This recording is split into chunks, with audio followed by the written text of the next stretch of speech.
ప్రధానమైనది. ఎంతో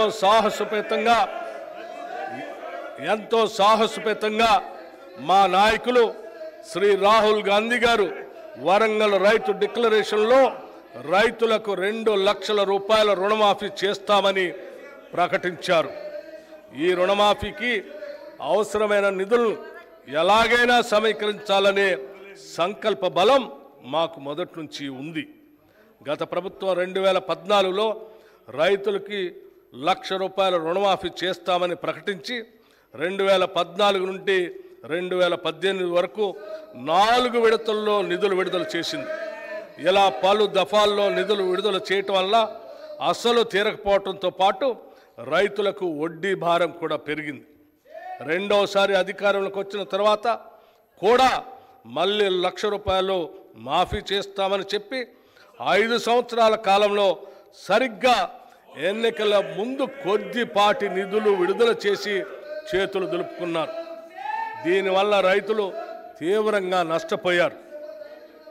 వడ్డీ భారం పెరిగిపోవటం, పాత బకాయిలు తీరకపోవటం వలన బ్యాంకులు కొత్త రుణాలు ఇవ్వలేదు. వ్యవసాయానికి పెట్టుబడి అందక రైతులు వడ్డీ వ్యాపారుల దయాదాక్షిణ్యాలపై ఆధారపడి బతకాల్సిన దుస్థితి ఏర్పడింది. ఇలా అరకొర రుణమాఫీలా కాకుండా రైతుకు నిజమైన మేలు జరగాలనే ఉద్దేశంతో మా ప్రభుత్వం ఒకేసారిగా 31,000 కోట్ల రుణమాఫీ చేయాలని సంకల్పించింది. చేతగా నమ్మకు మాటలు ఎక్కువ అన్నట్లు రుణమాఫీలో పూర్తిగా విఫలమైన గత ప్రభుత్వ నాయకులు మా చిత్తశుద్ధిని శంకిస్తూ ప్రజలను తప్పుదోవ పట్టించేందుకు శతవిధాలా ప్రయత్నించారు. ఇంకా ప్రయత్నిస్తూనే ఉన్నారు. డిసెంబర్ 12, 2018 సంవత్సరం నుండి డిసెంబర్ 9, 2023 వరకు ఉన్న రుణాలన్నింటికీ రుణమాఫీ వర్తింపచేస్తూ అత్యంత సాహసోపేతమైన నిర్ణయం తీసుకున్నాం.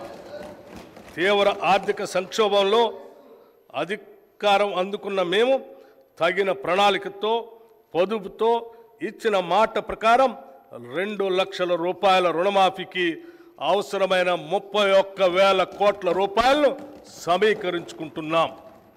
జూలై 18న 1 లక్ష రూపాయల వరకు ఒకటేసారి రుణం ఉన్న 11,34,000 రైతన్నలకు 6,035 కోట్ల రూపాయలు రుణమాఫీ మొత్తాన్ని వారి ఖాతాల్లో ఒకేసారి జమ చేశాం.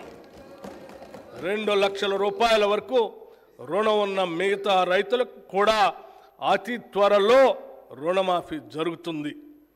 కాంగ్రెస్ మాట ఇస్తే శిలాశాసనమని రుణమాఫీ అమలుతో మరొక్కసారి రుజువైంది.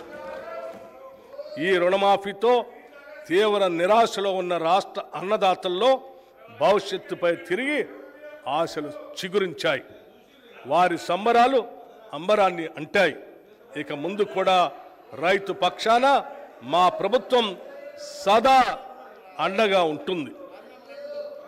రైతు భరోసా గత ప్రభుత్వం అమలు చేసిన రైతు బంధు పథకం కింద 5 సంవత్సరాల్లో 80,440 కోట్ల రూపాయలు ఖర్చు చేసింది.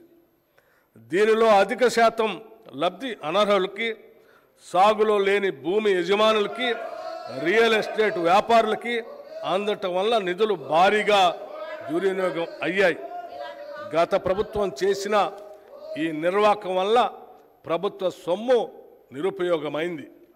గత ప్రభుత్వం వారు రూపొందించుకున్న నియమ నిబంధనలను వారే తుంగలో తొక్కారు. ఇది చాలా శోచనీయం మరియు క్షమించరాని నేరం.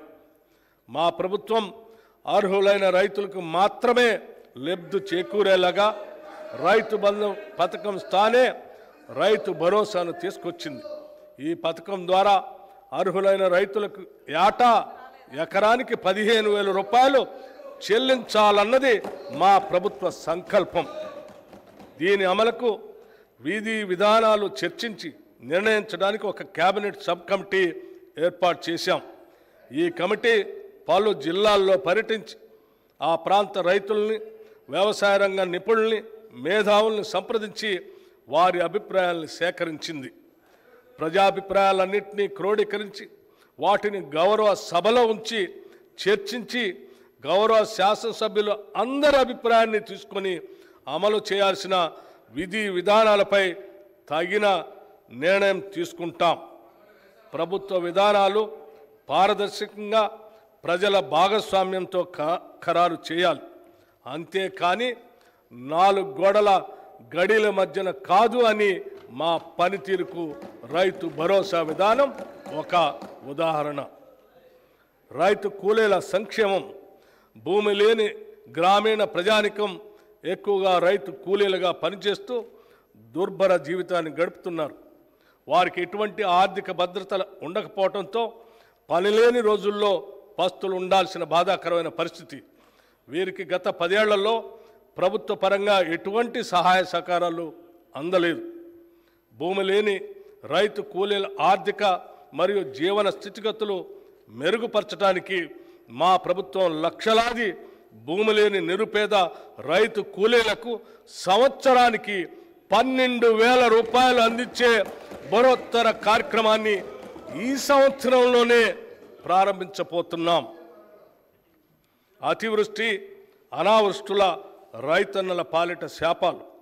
ఏడాది పాటు శ్రమించిన అనుకోని ప్రకృతి విపత్తులతో పండిన పంట చేతికందక రైతు రుణభారంతో కుంగిపోయి రైతు కూలీగా మారే పరిస్థితులు ఉత్పన్నమవుతాయి. వారిని ఇలాంటి దైన్య స్థితి నుండి కాపాడాల్సిన బాధ్యత ప్రభుత్వానిది. గత ప్రభుత్వం ఈ పథకానికి అవసరమైన బీమా ప్రీమియం చెల్లించక రైతుల కడగండ్లకు కారణమైంది. మా ప్రభుత్వం రైతుకు ఆర్థిక భద్రత